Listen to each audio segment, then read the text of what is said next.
The Galactic Council had maintained their records for over 12,000 years. Every species that achieved space travel was documented, categorized, and ranked. At the very top of every threat assessment, every military analysis, and every survival guide sat one name written in blood-red text. The. They were called the Alpha species, not because they claimed the title, but because every civilization that encountered them agreed on one simple truth. They could not be stopped. They could not be reasoned with. They existed for one purpose alone, and that purpose was conquest through absolute destruction. Commander of the Sentinel Fleet remembered the first time she saw the classification files. She was young then, barely past her training years, serving aboard a diplomatic vessel near the Outer Rim territories. Her captain, an old with scales that had turned gray from centuries of service, had pulled her aside one evening and shown her the forbidden archives. The images still haunted her dreams, entire planets reduced to molten slag, civilizations that had flourished for millions of years wiped clean from existence in mere days. They did not negotiate. They did not take prisoners. They did not even seem to enjoy their violence. They simply eliminated every other form of intelligent life they encountered as naturally as breathing. The captain had told her something that night that she never forgot. He said that the galaxy had accepted thee as an unchangeable force of nature. Like a black hole or a supernova, they were simply something to be avoided, never confronted. 17 species had attempted to fight back over the centuries. All 17 were now extinct, their names preserved only in memorial archives that grew dustier with each passing year. But that was before the humans arrived. Was serving as a council observer when humanity made first contact with the greater galactic community. She remembered watching their primitive ships emerge from fold space, held together by what appeared to be hope and stubbornness more than actual engineering. The council had laughed at them. These strange, soft-bodied creatures from an unremarkable yellow star had somehow stumbled into the cosmic neighborhood, and most assumed they would be forgotten within a generation. The evaluation teams classified humans as a Category 7 species, barely sentient, limited technology, no natural weapons worth mentioning. There was considered too small and too remote to warrant protection, and their population too scattered to be considered valuable. When the reports crossed her desk, had signed off on them without a second thought. She realized her mistake 3 years later, when the fleet appeared in human-controlled space. The attack came without warning, as it always did. 16 warships dropped out of hyperspace near a human colony world called New Haven. The colony held approximately 4 million civilians, mostly farmers and miners who had settled there looking for a simple life away from Earth's crowded cities. They had no military installations. They had no defense platforms. They had nothing that should have made them a target except for the simple fact that they existed. The Galactic Council received the distress signal and immediately classified it as a lost cause. Remembered the emergency session where the decision was made. The High Chancellor, a crystalline being from the core worlds, had spoken with absolute certainty.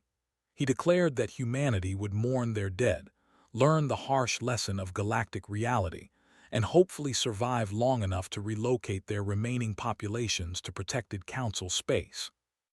No one offered to help. No one even considered the possibility.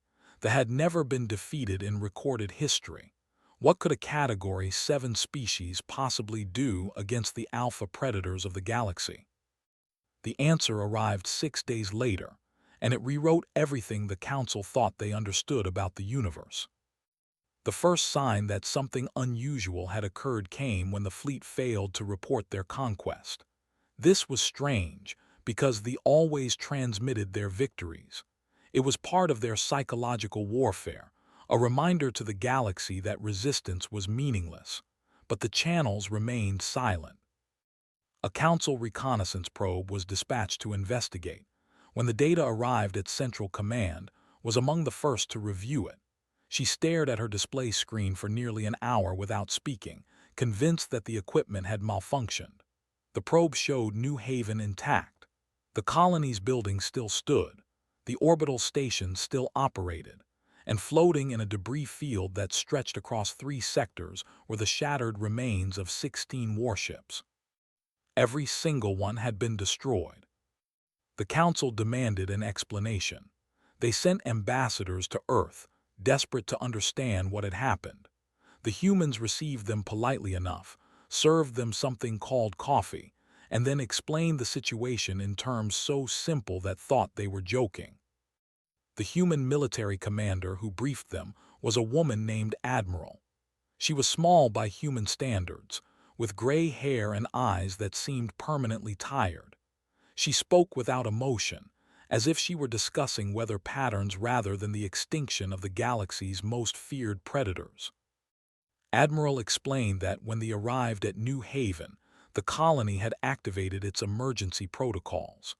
The civilian population was evacuated underground within 2 hours. Meanwhile, the humans had called for reinforcements from their nearest military outpost. A defense fleet arrived within 36 hours, having pushed their engines beyond any safe operational limit. Though apparently unaccustomed to resistance of any kind, had been caught off guard. They expected the humans to flee or surrender, as every other species had done before them. Instead, the humans attacked.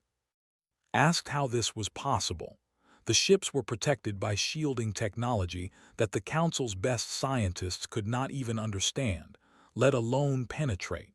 Their weapons operated on principles that conventional physics. Their hull materials could withstand direct impacts from stellar matter. Admiral smiled at this question, though there was no humor in her expression. She said that the humans had noticed the same things. They had analyzed the technology during the initial bombardment and realized that they could not win through direct confrontation, so they did not try. Instead, they changed the rules of engagement entirely. The human ships were equipped with experimental weapons that no one in the Council had ever seen before. They called them reality anchors, did not understand the science behind them, and she suspected that even the humans did not fully grasp what they had created. But the effect was undeniable. The devices somehow locked physical matter into a fixed state, preventing the exotic energy patterns that powered shields from functioning properly. Without their shields, the vessels were suddenly vulnerable, and vulnerable enemies, the humans had demonstrated, did not remain enemies for very long. The battle lasted 11 hours. The humans lost 14 ships and over 3,000 personnel, but when the firing stopped, not a single vessel remained operational. The survivors were given one opportunity to surrender. They refused. The humans did not offer a second chance. The Galactic Council erupted into chaos after the briefing. Some members refused to believe the report. Others demanded that humanity share their weapon technology immediately. A few, noticed, began looking at the human delegation with something that resembled fear. But the humans were not finished. Over the following months, Admiral explained, humanity had been studying the communication networks. They had traced the signals back to the species' home territory, a cluster of heavily fortified systems near the galactic core, and they had made a decision that no other civilization in 12,000 years had ever dared to make. They were going to hunt the to extinction. The war lasted less than 2 years. The Council observed from a safe distance, too stunned to intervene and too fascinated to look away. The humans did not fight like any species the galaxy had seen before. They adapted their tactics after every engagement. They learned from their mistakes with terrifying speed. They developed new weapons, new strategies, and new technologies at a pace that made Council scientists question whether they were witnessing evolution in real time. They, for all their power, had never faced an enemy that refused to accept defeat. They had grown complacent over of easy victories. They did not know how to respond when their opponents kept coming back stronger than before. By the end of the second year, the human fleet had reached the home systems. The final battle was not a battle at all. It was an execution. The humans deployed weapons that the Council later classified as existential threats, devices capable of destabilizing the fundamental forces that held matter together. When the firing stopped, the was gone, not conquered, not occupied, simply erased from existence as if it had never been there. The last survivors scattered across the galaxy, fleeing in every direction. The humans pursued them all. It took another 6 months to hunt down the final remnants, but humanity proved relentlessly thorough. Every hiding place was found. Every refugee convoy was intercepted. Every last member of the Alpha species was eliminated.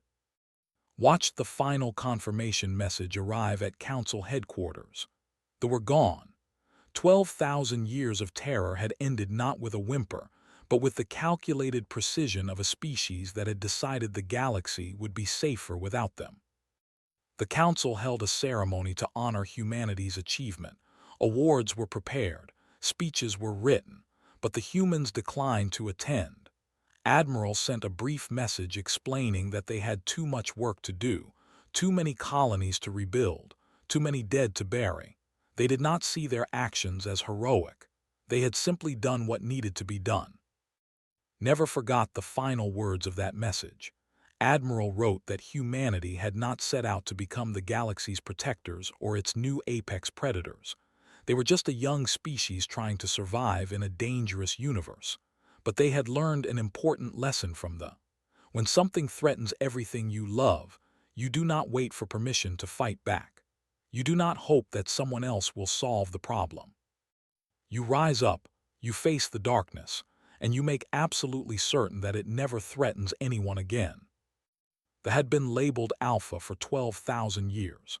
They vanished in less than 3 when humanity decided they had no right to exist. And the galaxy, watching from the shadows, began to wonder what would happen if the humans ever turned that same determination toward them. The answer, suspected, was something no one really wanted to discover.